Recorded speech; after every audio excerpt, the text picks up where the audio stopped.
Hey, welcome back to Shadow Shorts, where every weekday at noon Eastern, I bring to you a short conversation with an expert or a thought leader in the realm of innovation for the built environment. My name is Jeff Echols. I'm a senior advisor and the head of marketing for Shadow Partners. Today's conversation is no different. I think you're going to be really interested in the conversation today because we're going to take a little bit different approach to a conversation that we've had before about venture capital, about startups in the built environment world, but this is the point of view from the design side. So I'm looking forward to this conversation today with co-managing partner of JB&B, Scott Frank. Welcome. I'm glad you're here. Thanks for joining me today.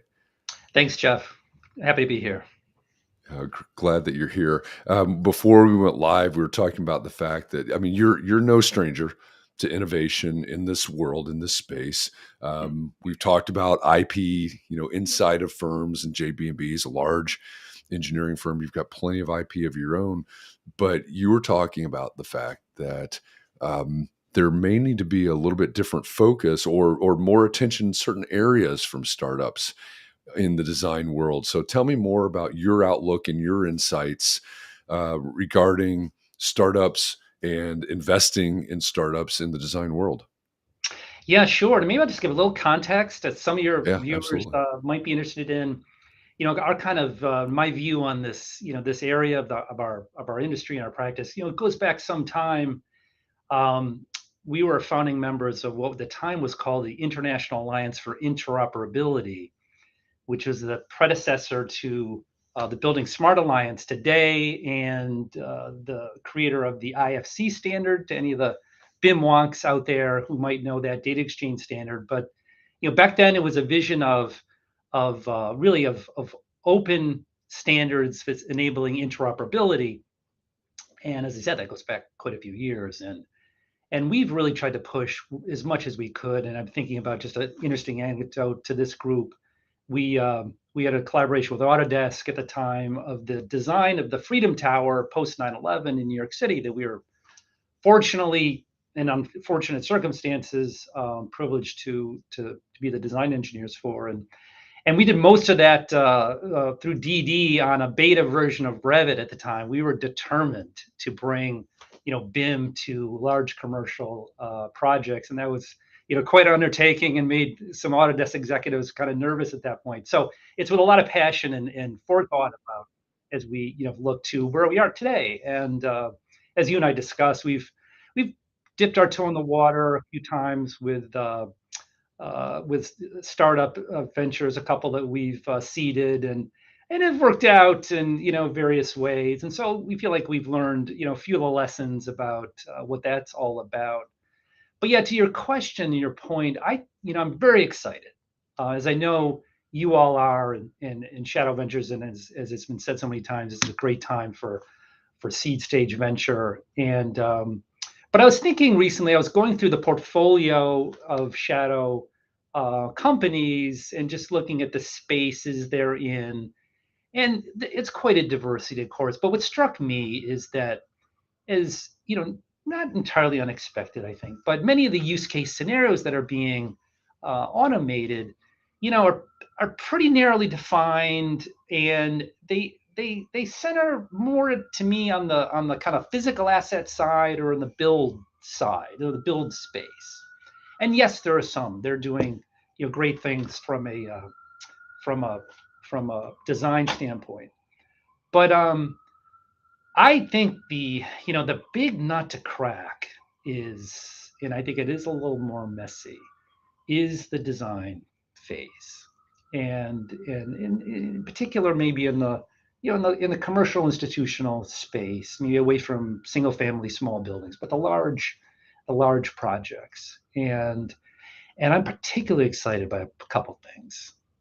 This confluence that we're going to see, I think, in this industry, as you know, in a time when capital is really flowing into digitization of the AEC space. But I think the intersection, the timing of what AI is going to do for us from in the kind of the knowledge management sector part of this, um, combined with, I don't know about you, but I've been fortunate to have some kind of deep kind of deep dives into the Apple Vision Pro headset. And I'm just lit up about what I think may be possible for designers, um, past what you've seen to date of, kind of more just renderings and virtual walkthroughs, kind of virtual painting of virtual spaces, on a screen for visual consumption by stakeholders.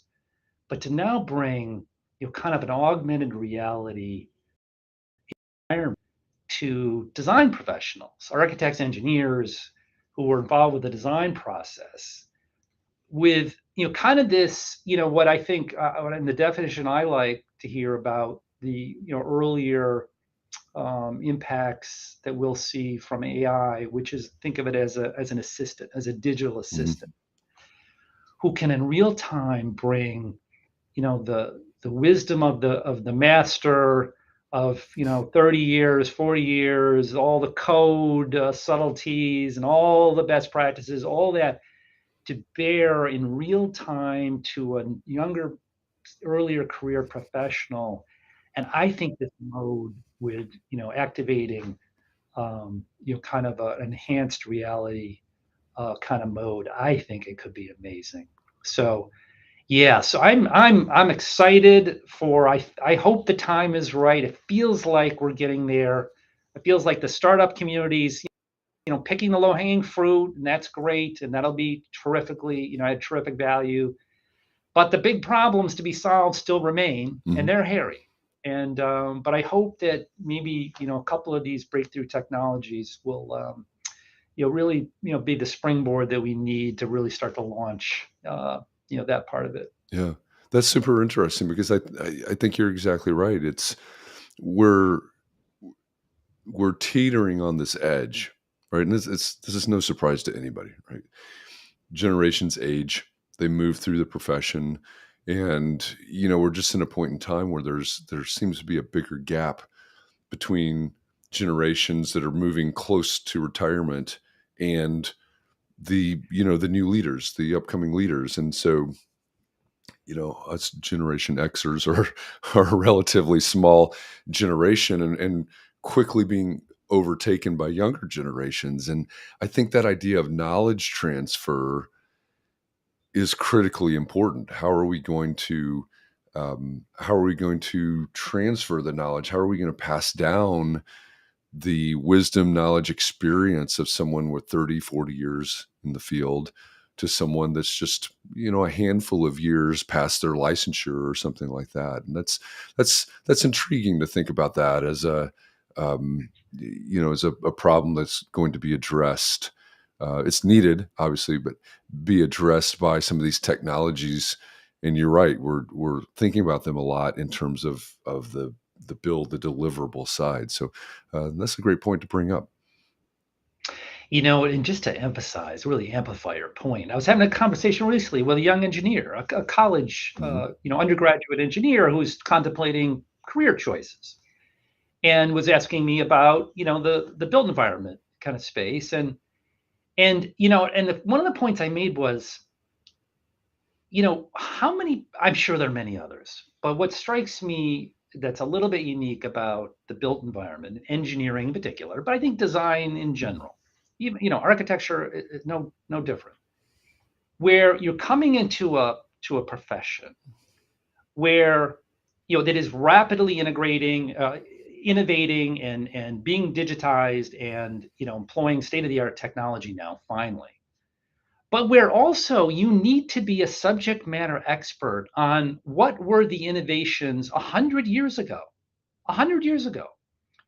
And in like the engineering space, I mean, we still, joining pipes together is still a very important and critical function in this industry, and one that we struggle with still to this day, just like architects, no offense to my friends, struggle with making roofs that don't leak water, right? And how many Exactly. millennium have humans been trying to build roofs, right?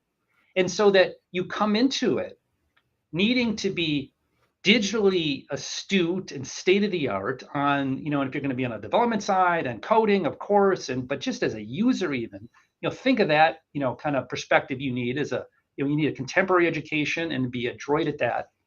And then you need to be a master of 10 decades Mm. worth of very smart people working out lots of hard problems and, incorporated into a lot of national standards and so forth.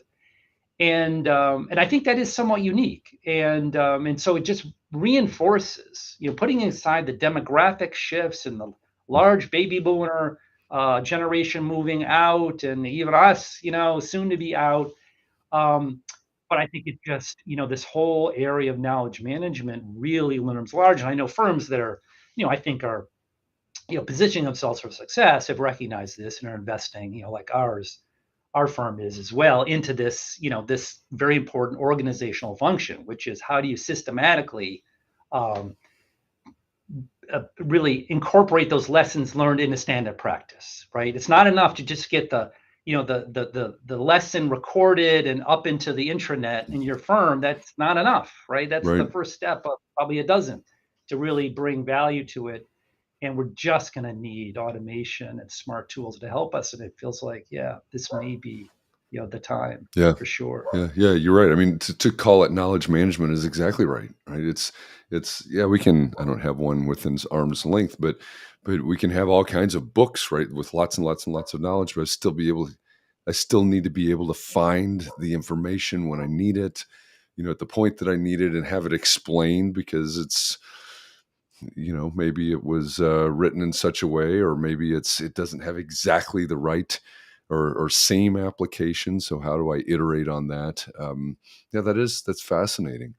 Um, And one of the points that KP Reddy makes astutely too is that, and our clients are not satisfied right. with how much time it takes us to, still reach for some of the volumes that are sitting behind me, go on an internet, digest a 1,000-page PDF of a new code, et cetera, et cetera. um, it's really not satisfactory. Hmm. And this idea of, one of the defined terms in the field of knowledge management, which is is an academic Hmm. field. I mean, certainly it is born out of the petroleum industry.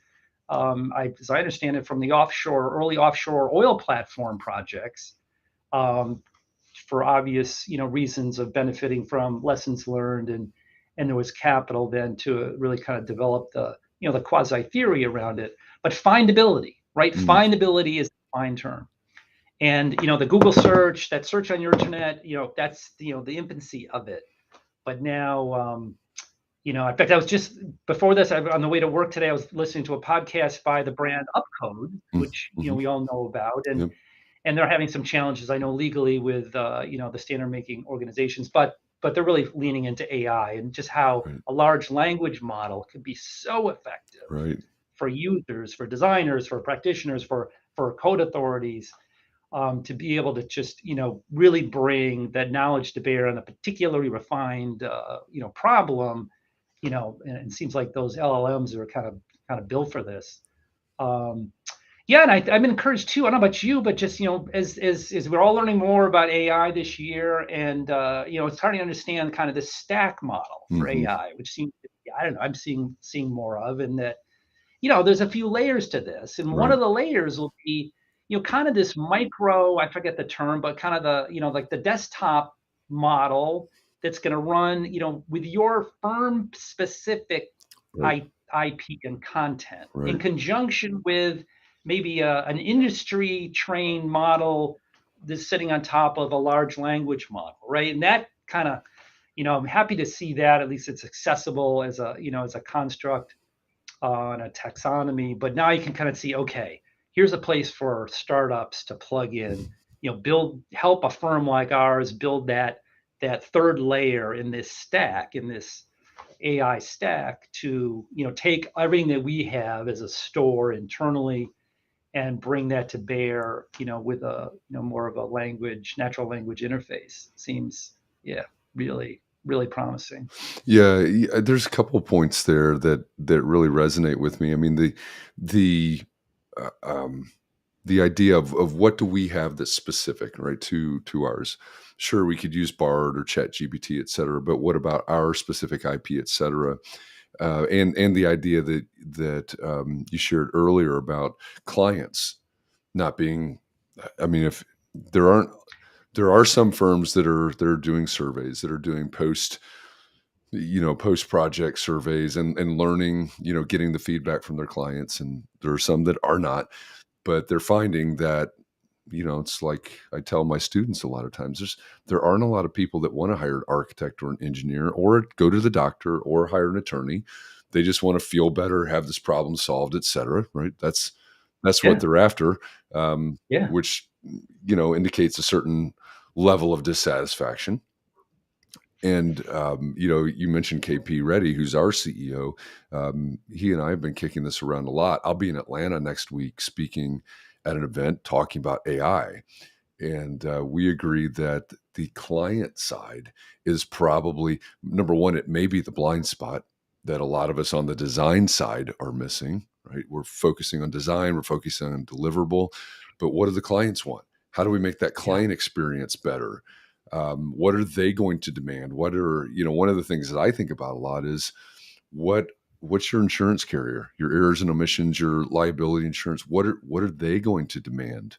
Um, what's the client's insurance carrier going to demand? I think there are a lot of ways to look at this, and it's pointing towards technology. And I think you're right. There is low hanging fruit for some of these startups to come in and solve some of these issues. We try to be students here of Clay Christensen, the late Clay Christensen, and his disruption theory. And you know, in that parlance, you look at our market and you say, "Wow, this is not a market that's overserved by the incumbents.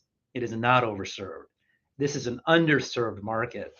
And then in further to that theory, which is that to the extent that this is disruption, and I think we all think it will be, and it'll change business relationships, and some of firms like us aren't going to exist any longer, and so forth. But to the extent that disruption, in that model, happens from the low end, and it's something that's not perfect, but it's just good enough, but it's very inexpensive. And I think is certainly held up in a lot of industries and a lot of sectors, right? If you look at the history, and I think kind of what do you say? You look at the landscape here, and you say, yeah, I think that could be possible, right? I mean, how much is it going to cost to license, Microsoft's, AI LLM, and I'm sure Autodesk will have something soon, and then layer this. Someone will come up. Autodesk will come up with the industry specific trained version, right? That we'll all, subscribe to, and then hopefully the startup community can help us with, kind of the firm specific, um, IP. And boy, I don't know, does this the capital intensity of bringing those solutions to market at scale?